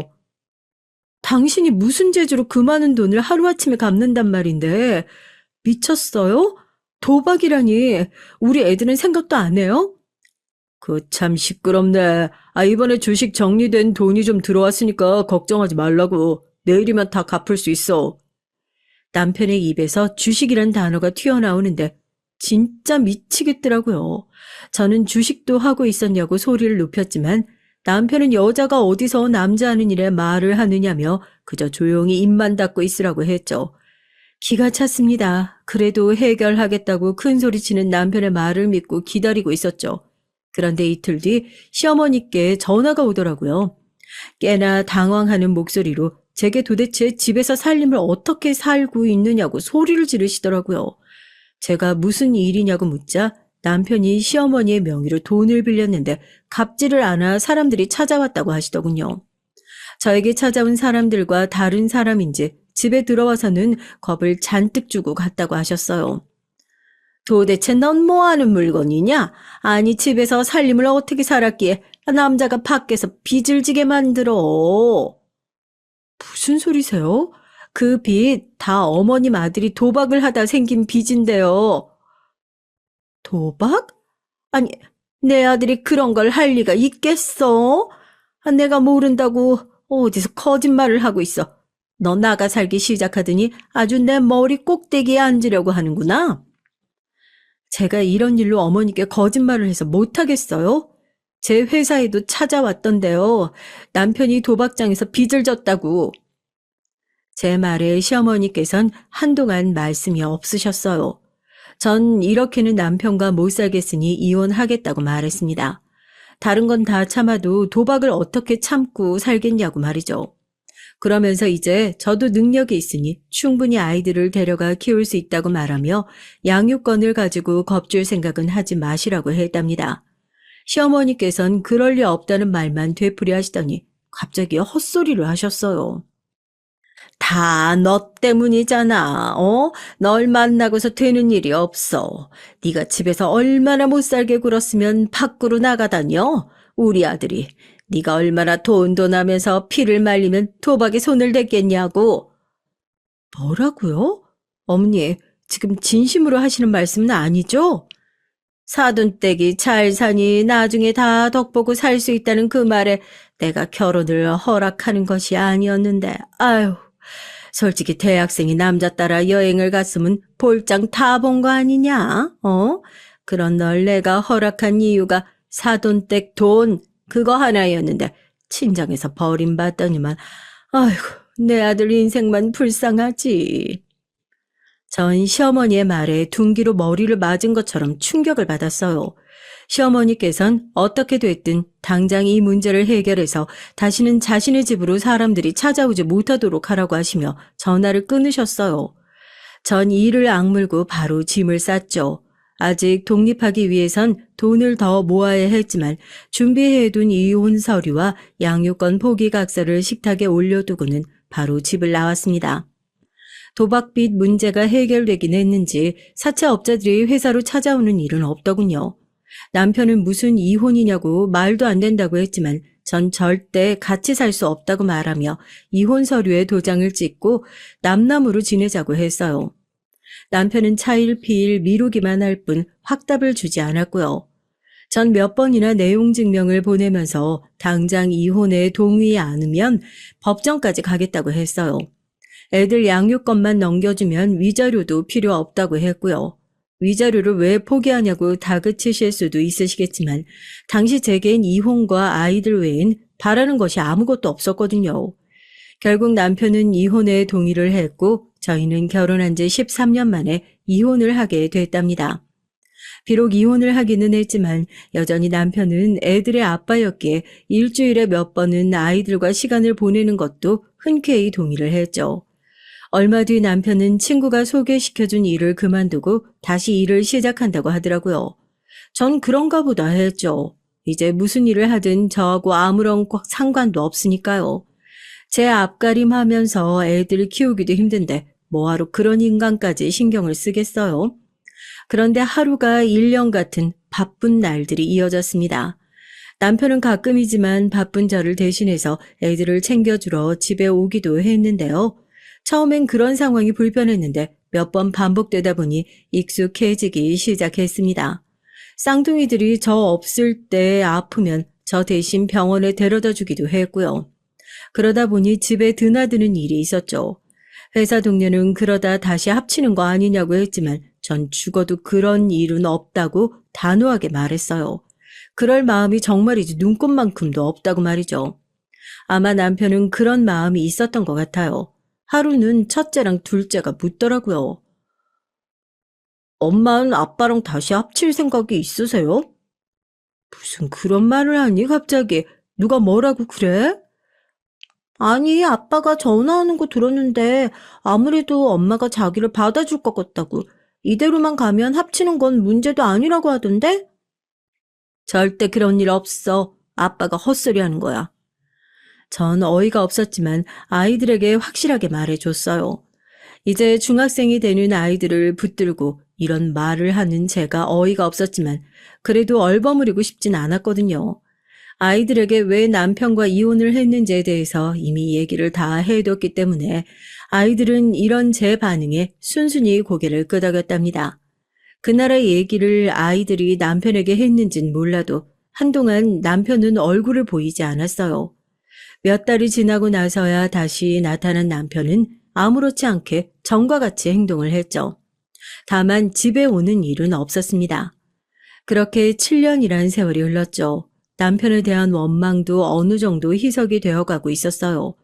아이들 문제가 항상 중간에 있다 보니 이제는 친구 같은 사이가 됐죠. 그러던 어느 날 사고가 터져버린 겁니다. 그날은 첫아이가 대학 합격 소식을 전해온 날이었어요. 첫아이는 판사가 꿈이라고 하면서 정말 죽어라 공부를 했거든요. 덕분에 고려대 자유전공학부에 합격을 했죠. 그래서 가족들끼리 모여서 밥을 먹기로 했는데 그 자리에 남편도 초대를 했거든요. 남편도 딸아이의 대학 합격 소식에 꽤나 들뜬 모습이었습니다. 기분 좋게 식사를 하고 난 다음 날이었죠. 전 딸아이 등록금을 낼 생각으로 어플을 켰는데 통장에 돈이 없더라고요. 이게 무슨 일인가 싶어 바로 은행으로 달려갔죠. 은행에선 오전에 인출이 있었다고 하더라고요. 전 어처구니가 없어서 집으로 가서 통장을 찾았죠. 서랍 곳곳을 뒤졌지만 통장이 보이질 않았습니다. 그뿐만이 아니었어요. 다른 아이들의 등록금 통장도 없더라고요. 집안 곳곳을 찾아봤지만 헛수고였습니다. 그런데 문득 남편의 얼굴이 떠올랐어요. 평소보다 많이 피곤해 보이던 얼굴에 전 설마 중얼거리며 남편에게 전화를 걸었죠. 통장? 애들 명의로 된 거 말이지? 내가 좀 급해서 가져왔어. 쓰고 채워둘 테니까 너무 걱정하지 마. 미쳤어? 이거 엄연한 도둑질이야. 내가 애들 몫으로 모아둔 돈을 당신이 뭔데 가져간다는 거야? 경찰에 신고하기 전에 당장 가져와. 그 돈이 어떤 돈인데? 애들 대학 등록금이며 유학자금으로 모아둔 돈이라고. 유학은 무슨, 앞으로 어떻게 될 줄 알고 유학자금이래? 내가 지금 급하다고 말했잖아. 금방 채워준다니까. 전 당장 큰아이 등록금을 내야 되는데 무슨 헛소리냐고 가져오라고 소리를 질렀어요. 남편은 등록금을 무슨 벌써 내느냐고 하더니 그 몇백이 없어서 자기한테 전화를 걸었냐고 하더군요. 자기도 그 돈이 없어서 통장을 훔쳐간 주제에 그게 무슨 헛소린 건지 전 비밀번호는 어떻게 알았으며 언제 가져갔느냐고 따졌습니다. 남편은 애들 통장인데 비밀번호야 뻔한 거 아니겠냐고 하면서 축하 파티에서 슬쩍 했다고 당당하게 말을 하더라고요. 화가 머리끝까지 났던 전 그 한마디에 온몸에 힘이 빠지는 것 같았습니다. 전 이렇게 화를 내고 있는데 오히려 영문을 모르겠다는 남편의 반응에 지금 뭐하러 내가 화를 내고 있나 싶더라고요. 전 다른 거 필요 없으니 그저 당장 돈을 돌려달라고 말했어요. 하지만 남편은 이미 다 쓰고 없다고 하더라고요. 그 많은 돈이 없다는 게 말이나 되는 소리야? 어머니 생신이라 올해 해외여행 보내드리고 싶었는데 주식이 좀 빠져서 손해가 났거든. 어쩔 수 없었어. 시부모님께 효도했다고 생각해. 효도? 당신이랑 나랑 이혼한 지가 언젠데 내가 당신 부모한테 효도를 해야 하는데 미치려면 곱게 미쳐. 어떻게 아빠라는 인간이 자식 등록금을 빼서 그딴 곳에 써? 야, 아무리 우리가 이혼해도 한 번 시부모님은 영원한 시부모님이야. 말을 그따위로밖에 못해? 그리고 내가 돈 돌려준다고 하잖아. 특급 정보 물었으니까 딱 기다리고 있으라고. 한 달이면 되니까. 한 달 같은 소리 하네. 당장 등록금 넣어야 한다니까. 남편은 그런 저에게 사채를 좀 빌려 쓰고 있으라고 하더니 작전이 잘 먹혀 들어가면 자신이 가져간 돈의 몇 배는 돌려받을 수 있다며 시끄럽게 하지 말고 전화 끊으라고 하더군요. 전화를 끊고 전 이 일을 어떻게 해야 하는지 갈피를 잡을 수가 없었어요. 당장 해결을 해야 하는데 제가 할 수 있는 것이 아무것도 없구나 싶었죠. 그래도 딸아이 등록금은 어떻게 해야겠다 싶어 발을 동동 구르며 알아보기 시작했습니다. 눈물이 날 것 같았어요. 그 와중에 남편에게 도대체 어떻게 복수를 해줘야 할까 하는 생각이 머릿속에 채우고 있었답니다. 그때였죠. 터덜터덜 길을 걸어오고 있는데 누군가 절 부르더군요. 너무나도 그립고도 미안한 목소리였습니다. 고개를 들어 소리나는 방향을 바라본 전 두 눈을 의심하고 말았어요. 집 앞에서 오빠가 저를 바라보고 있더라고요. 전 그 자리에서 한 걸음도 움직이지 못했습니다. 어디 갔다 오니? 한참 기다렸는데. 여길 어떻게 알고? 네 친구가 연락을 했더구나. 너한테 큰 문제가 생겼는데 아무래도 내 도움이 필요할 것 같다고. 전 할 말을 잃고 가만히 발끝만 바라봤어요. 제가 무슨 얼굴로 오빠를 마주할 수 있겠어요? 오빤 가만히 제게 다가와선 떨리는 손으로 제 손을 잡아주셨습니다. 그러면서 하나도 안 변했다고 중얼거리면서 보고 싶었다고 말했죠. 전 눈물이 왈칵 쏟아졌어요. 부모님은 건강하시지? 연락 못 받았니? 7년 전에 돌아가셨다. 그게 무슨 말이야? 돌아가시다니? 왜? 왜 나한테 연락도 안 주고? 연락했어. 네 남편이란 놈이 말 안 하디? 너하고 연락이 안 돼서 그놈한테 말했는데. 전 정신이 번쩍 들었습니다. 이혼을 하면서 제가 전화번호를 싹 다 바꿨는데 아무래도 그 이후였던 것 같아요. 전 그런 얘기는 전혀 들어보지도 못했다고 말했고 오빠는 얼굴이 벌겋게 될 정도로 화를 내기 시작하셨죠. 전 이 모든 것이 남편 때문이라는 것에 뒷목을 잡을 정도로 충격을 받았고 결국은 바닥에 주저앉아 대성통곡을 시작했죠. 한참을 화를 내시던 오빤 우는 저를 꼭 안아주셨고요. 조금 진정이 된 전 오빠를 데리고 집 안으로 들어갔습니다. 오빠는 신기한 듯 집안을 둘러보시면서 아이들 사진을 보시고 눈을 떼지 못하셨어요. 특히 첫째를 보고는 제 어릴 때랑 똑같다고 하면서 웃으셨죠. 자리에 앉자마자 오빤 무슨 일인지 얘기를 해보라고 했어요. 망설이던 전 딸아이 등록금 사건을 더듬거리며 얘기를 했습니다. 얘기가 이어지는 도중에 몇 번이나 오빠는 자리를 일어났다 앉았다를 반복하셨죠. 제 얘기가 끝나자마자 오빠는 등록금부터 해결하자고 하시곤 어디론가 전화를 걸었어요. 그리고는 금방 등록금은 해결됐으며 앞으로도 자신이 책임질 테니 걱정하지 말라고 하셨죠.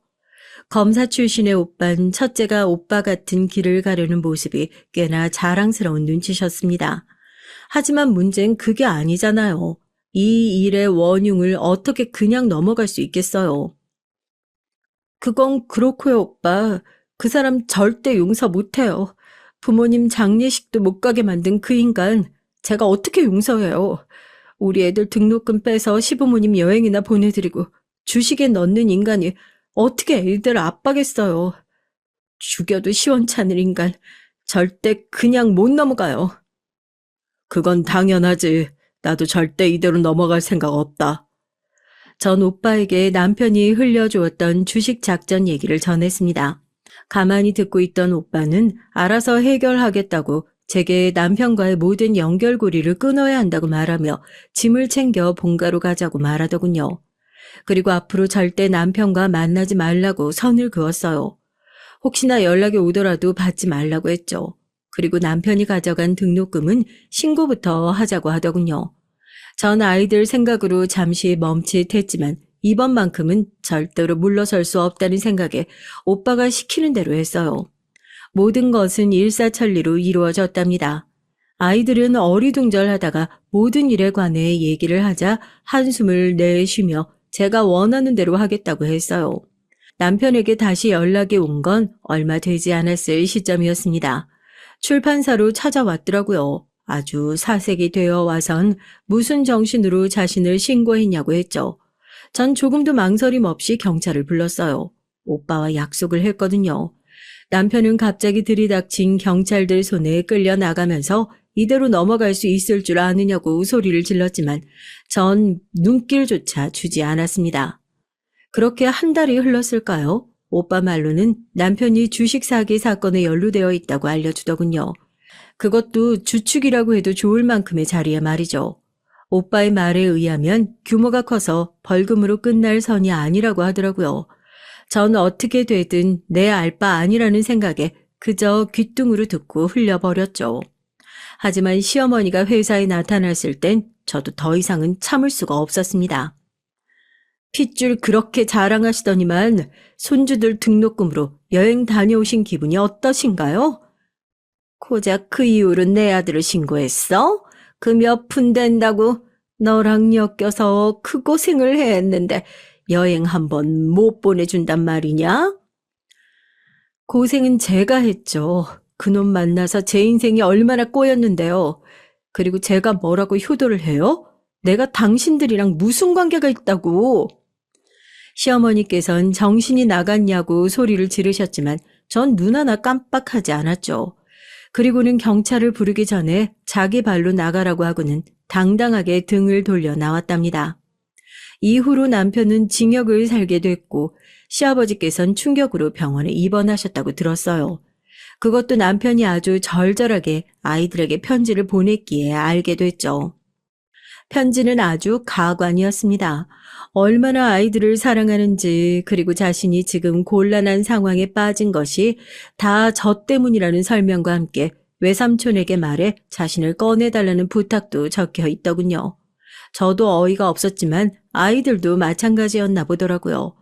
쌍둥이가 됐든 앞으로 자신들 인생에는 아빠라는 존재는 없다고 단호하게 말하며 답장조차 쓰지 않더라고요. 그 뒤로도 몇 번이고 연락이 더 오기도 했지만 아이들은 아예 반응조차 보이질 않았어요. 남편 일이 있고 나서 전 출판사를 그만두고 북카페를 오픈했어요. 그러면서 공부하고 싶었던 것들을 다시 시도하기로 했죠. 비록 저의 청춘은 그놈 때문에 얼룩졌지만 그래도 사랑스러운 아이들을 만났고 그 덕분에 버티고 살아온 세월도 있으니까 더 이상은 후회하지 않으려고요.